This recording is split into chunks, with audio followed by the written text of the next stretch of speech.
అందరూ ఊహించినట్టుగానే రాజధాని వికేంద్రీకరణ ప్రక్రియలో కొంత జాప్యం జరిగేటువంటి అవకాశాలు కనబడుతున్నాయి. ముఖ్యంగా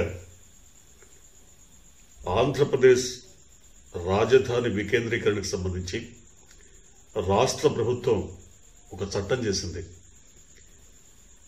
చట్టం అమలులోకి రావటానికి గెజిట్ నోటిఫికేషన్ ఇస్తారు. అంటే గెజిట్ నోటిఫికేషన్ ఇచ్చిన రోజు నుంచి చట్టం అమలవుతుంటుంది. అమలవటానికి ఆ రోజునే ప్రాతిపదిక. ఈ రకంగా చూసినప్పుడు గవర్నర్ సంతకమైన మర్నాడే రాష్ట్ర ప్రభుత్వం సిఆర్డీఏ రద్దు, అలాగే అమరావతి వికేంద్రీకరణ ఈ రెండు అంశాలకు సంబంధించి గెజిట్ నోటిఫికేషన్ ఇచ్చింది. దీనిపైన అమరావతి పరిరక్షణ సమితి పేరుతో మరో పేరుతో 2-3 సంఘాలు, తెలుగుదేశం ఆర్గనైజ్ చేసినటువంటి సంఘాలు కోర్టుకు వెళ్లి విడివిడిగా కేసులు వేశాయి. వీటిని అత్యవసర అవసరం మేరకు టేకప్ చేసినటువంటి కోర్టు రాష్ట్ర ప్రభుత్వాన్ని వివరణ కోరింది. దీని మీద మీ అభిప్రాయం ఏంటో చెప్పండి అని అడిగింది. అడిగినప్పుడు రాష్ట్ర ప్రభుత్వ కౌన్సిల్స్ అంటే అడ్వకేట్లు 10 రోజులు సమయం కావాలని అడిగారు. అంటే 4వ తారీఖు నుంచి 14వ తారీఖు వరకు తమ అభిప్రాయం చెప్పడానికి, తమ అఫిడవిట్స్ ఇవ్వడానికి 10 రోజులు సమయం కావాలన్నారు. ఈలోపుగానే గెజిట్ నోటిఫికేషన్ ఆల్రెడీ గవర్నమెంట్ ఇచ్చింది కాబట్టి తరలింపు ప్రక్రియ జరిగిపోతుందేమో అన్న భయాన్ని అవతల వైపు న్యాయవాదులు వ్యక్తం చేసినప్పుడు కోర్టు స్టేటస్ కో మెయింటైన్ చేయమని ఇచ్చింది. అంటే యథాతథ స్థితిని కొనసాగించండి అని చెప్పింది. అంటే తరలింపుకు ముందుకెళ్లొద్దు, లేదా వెనక్కి వెళ్లొద్దు, యథాతథ స్థితిని కొనసాగించండి అని రాష్ట్ర ప్రభుత్వానికి తెలియజేసింది. ఇక్కడ దీన్ని రైతుల విజయం అని కొంతమంది, లేదా న్యాయవాదుల విజయం అని మరికొంతమంది, లేదా జగన్ ప్రభుత్వానికి చెంపదెబ్బ చెంపపెట్టని మరికొంతమంది, యథాతథంగా పచ్చ మీడియా తమకను అనుకూలమైనటువంటి రీతిలో ఈ కోర్టు ప్రతిపాదించినటువంటి అంశానికి సంబంధించి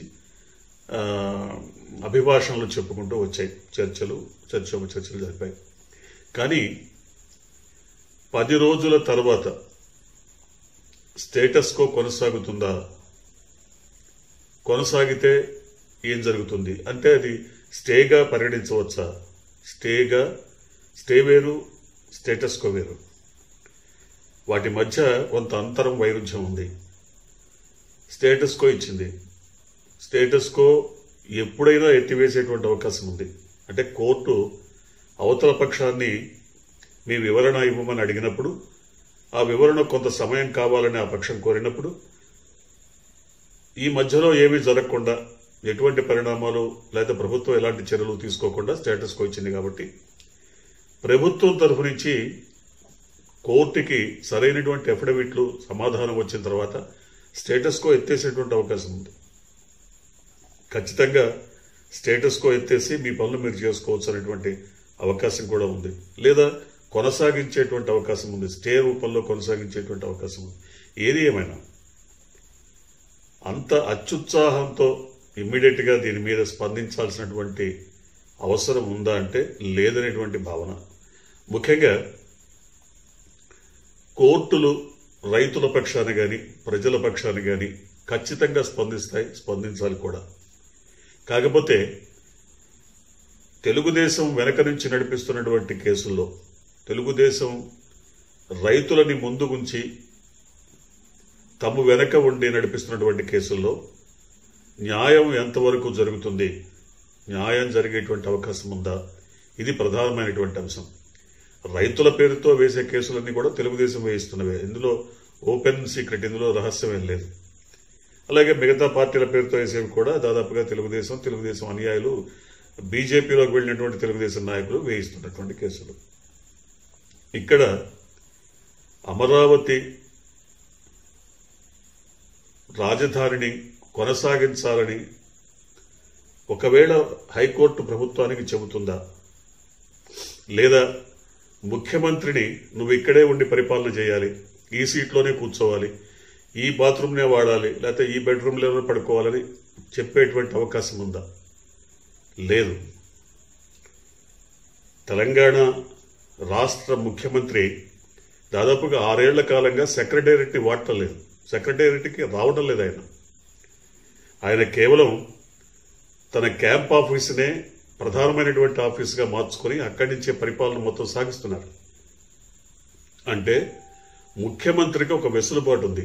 ఆయన రాష్ట్రంలోని ఏ మూల నుంచి అయినా సరే పరిపాలన సాగించేటువంటి అవకాశం ఉంది. కాబట్టి అది హైదరాబాద్లో కూర్చొని అయితే సాగించలేరు, లేదా పోయి చెన్నైలోనో బాంబేలోనో కూర్చొని అయితే చేయలేరు. కానీ ఆంధ్రప్రదేశ్లోని ఏ మూల నుంచైనా తను తన అధికార కార్యక్రమాలను నిర్వర్తించేటువంటి అవకాశం ఉంది. కాబట్టి ముఖ్యమంత్రి తప్పకుండా వెళ్ళిపోతారు. ఆయన వైజాగ్లో ఉండి వైజాగ్ నుంచి తన కార్యక్రమాలు ప్రారంభించేటువంటి అవకాశం ఉంది. వైజాగ్లో తనకు అనుకూలమైనటువంటి తన కార్యక్రమాలకు ఎలాంటి ఆటంకం లేకుండా నిర్విఘ్నంగా సాగడానికి అనుకూలమైన భవనాన్ని తీసుకునేటువంటి అవకాశం ఉంది. అక్కడనే మరి తన వ్యవస్థ మొత్తం ఏర్పాటు చేసుకునేటువంటి అవకాశం ఉంది. అంటే దాదాపుగా సెక్రటేరియట్లో సగ భాగం తరలిపోయేటువంటి అవకాశం ఉంది. దీన్ని కోర్టులు ఆపగలుగుతాయా? స్పష్టంగా ఆపలేవన్న విషయం అందరికీ తెలుసు. తెలిసి కూడా సవాళ్లు, పెను సవాళ్లు, కోర్టులు లేదా కోర్టులో కేసులు. ముఖ్యంగా నిన్న మొన్న చంద్రబాబు నాయుడు మీరంతా రాజీనామా చేయండి, అసెంబ్లీ రద్దు చేయండి, మళ్ళీ ఎన్నికలకు పోదాం, మీరు గనక గెలిస్తే మేమేం మాట్లాడం. ఈయన మాట్లాడకుండా ఉండటం కోసం వాళ్ళు 151 మంది రాజీనామాలు చేసి ఎన్నికలకు పోవాలి. ఎన్ని వేల కోట్ల రూపాయల ఖర్చు, ప్రజాధనం అంతా వృధా. మళ్ళీ ఎన్నికలు జరిగి 14 నెలలు కాలేదు, అప్పుడే మళ్ళీ వేల కోట్ల రూపాయల ఖర్చు. ప్రజాధనం, ఆయనకేం నష్టమేం లేదు. ఎన్నిసార్లైనా ఎలక్షన్లు పెట్టమంటారు. ఇక్కడ ఇంకొక పాయింట్ ఉంది. జగన్మోహన్ రెడ్డిని అత్యవసరంగా దించేసి ఆయన సీట్లో కూర్చోవాలన్న ఆశ, ఆకాంక్ష బలంగా ఉంటే ఉండవచ్చు. ఒకవేళ ఆయన సీట్లోనే కూర్చున్నారనుకుంటే ఏం చేయగలుగుతారు?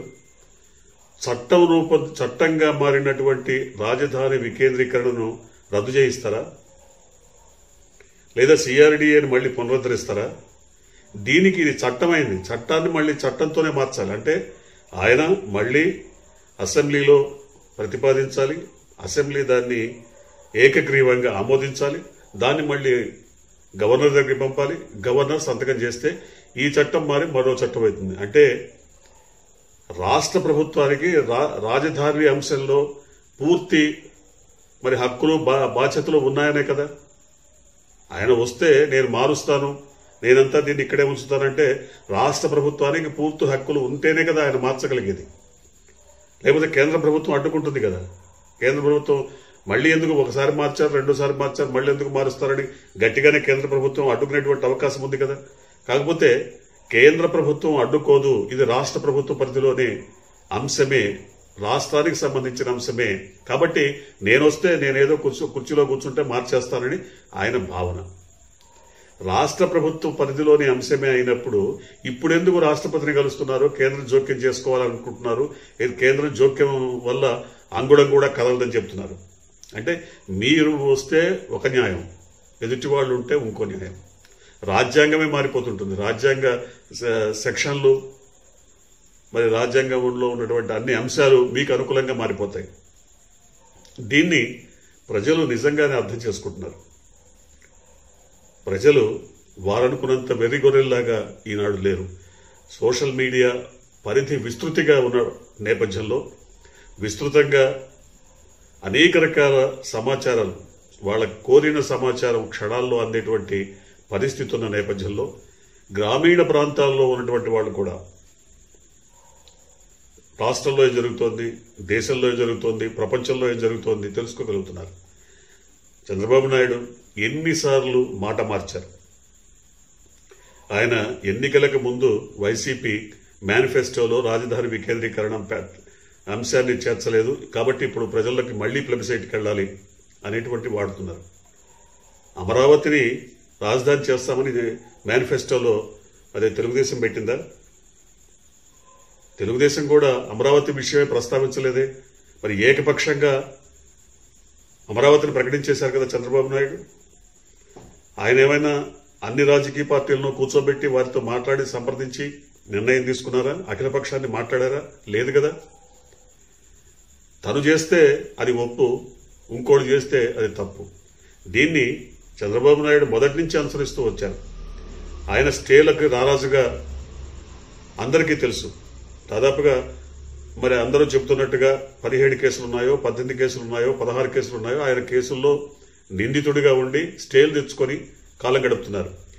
మరి తాజాగా మాజీ పార్లమెంట్ సభ్యుడు అరుణ్ కుమార్ చెప్పినట్టుగా దాంట్లో 10 కేసులు కొట్టేయించుకున్నారు, ఎవరికి తెలియకుండా రహస్యంగా అని చెప్తున్నారు. అవి కొట్టేసినా కూడా ఇంకా 6 కేసులు ఉన్నాయని ఆయన వాదన. అంటే అందరికీ ఆయన చెప్తున్నట్టుగా ఆయన ఏం నిప్పు కాదు, మరొకటి కాదు. ఆ కేసుల్లో ఇప్పటికీ ఎప్పటికీ ముద్దాయే. కాకపోతే మరి ఒక వ్యవస్థ, న్యాయ వ్యవస్థ మరి ఆయనకు అడ్డగా ఉందో, అండగా నిలబడదో, లేదా అనుకూలంగా పనిచేస్తుందో తెలియదు కానీ జీవితకాల స్టేలు కొనసాగుతున్నాయి. ఇది ఎవరికి సాధ్యమయ్యేటువంటి పని కాదు. ఏ కేసులో అయినా స్టేలకు కొంత గడువు ఉంటుంది. ఒక 6 నెలల్లో, 7 నెలల్లో, 8 నెలల్లో, లేదా ఏడాది, అంతకంటే ఉండదు. కానీ ఈయనకి జీవితకాల స్టేలు కొనసాగుతున్నాయి. అట్లాగే స్టేలు తీసుకోవడంలో సిద్ధాస్తుడైనటువంటి చంద్రబాబు నాయుడు అమరావతి విషయంలో కూడా, లేదా సిఆర్డీఏ రద్దు విషయంలో కూడా స్టేలు తీసుకోవచ్చు, తీసుకొని కొనసాగించవచ్చు. కాకపోతే ముఖ్యమంత్రికి ఉన్నటువంటి అధికార పరిధిని ఏ కోర్టులు నిర్దేశించలేవు అన్న విషయాన్ని మరి ఆయనకి తెలుసు, అందరికీ తెలుసు. కాబట్టి రాజధాని వికేంద్రీకరణ పేరుతోనో మరో పేరుతోనో ఇక్కడి నుంచి ఖచ్చితంగా ఆయన వైజాగ్ తరలిపోతే దాన్ని ఎవ్వరూ ఎట్టి పరిస్థితుల్లో ఆపలేరు. ఆపే సమస్య లేదు. అక్కడి నుంచి అధికార కార్యక్రమాలు చేసుకోవచ్చు. అక్కడ నువ్వు ఎందుకు కూర్చున్నావని అడిగే హక్కు మరి ఏ కోర్టుకి ఉండదు. ఏ కోర్టు కూడా నువ్వు ఎక్కడ కూర్చున్నావు, ఎందుకు కూర్చున్నావు, నేల మీద కూర్చున్నావా, కుర్చీలో కూర్చున్నావా, ఎక్కడ కూర్చొని ఏ రకమైనటువంటి పరిపాలన సాగిస్తున్నావు, ఇలాగే చెయ్యాలి, ఈ చొక్కానే వేసుకోవాలి, ఆ ప్యాంటే వేసుకోవాలని చెప్పేటువంటి హక్కు ఏ ప్రభుత్వానికి లేదు. కాకపోతే ఆయన శాసనపరంగా, చట్టపరంగా, రాజ్యాంగ పరిధిలో మొత్తం వ్యవహారాన్ని సాగించాలని చూస్తున్నట్టుగా కనబడుతోంది. దానికోసం ఆయన వేసే ప్రతి అడుగు కూడా ప్రజల ముందు చంద్రబాబుని దోషిగా నిలబెట్టాలని చేస్తున్నట్టుగా కూడా అర్థమవుతుంది. అంటే తను చేసే ప్రతి పనిని చంద్రబాబు అడ్డుకుంటున్నారు, ప్రజా సంక్షేమాన్ని చంద్రబాబు అడ్డుకుంటున్నారు, అభివృద్ధి కార్యక్రమాలను చంద్రబాబు అడ్డుకుంటున్నారు. తమ ప్రభుత్వం ప్రజా సంక్షేమం కోసం తీసుకున్నటువంటి ప్రతి చర్యను చంద్రబాబు కోర్టులో అడ్డుకుంటున్నారు అని ప్రజల్లోకి బలంగా వెళ్లిపోవడానికి ఇదొక రకమైన ఎత్తుగడగా కూడా భావించాలి. కాకపోతే చంద్రబాబు తన నైజాన్ని ప్రదర్శిస్తున్నారు. ఎవరేమన్నా ఆయన పట్టించుకోరు. దాని ప్రకారం ఆయన మనసులో ఏదుంటే దాని ప్రకారమే ఇతర పార్టీల వాళ్ళని కూడా ప్రేరేపించి కలుపుకొని తనకు అనుకూలమైన శక్తుల్ని కలుపుకొని పోయి మొత్తం మీద రాజకీయమైనటువంటి తమకు అనుకూలమైనటువంటి నిర్ణయాల కోసం ప్రయత్నిస్తారు. కాకపోతే ఆయన గత దాదాపుగా 25-30 సంవత్సరాలుగా అనుసరిస్తూ వచ్చినటువంటి వ్యూహాలు, ఎత్తుగడలను ఇంకా సాగిస్తున్నారు. అవి ఎంతకాలం ఫలిస్తాయి, ఎంత మేరకు ఫలిస్తాయి అన్నది చూద్దాం. మరి చంద్రబాబు నాయుడు వ్యూహరచన, చంద్రబాబు నాయుడు రాజకీయ చిత్రత, చంద్రబాబు నాయుడు చాణుక్యం ఏ మేరకు ఫలిస్తుంది, ఎంతవరకు ఫలిస్తుంది. ఇప్పుడు తాజాగా రాజధాని వికేంద్రీకరణ లేదా సిఆర్డీఏ రద్దు అంశాల్లో మరి ఏం జరగబోతుంది చూద్దాం. రానున్న రోజుల్లో ఏం జరగబోతుందో.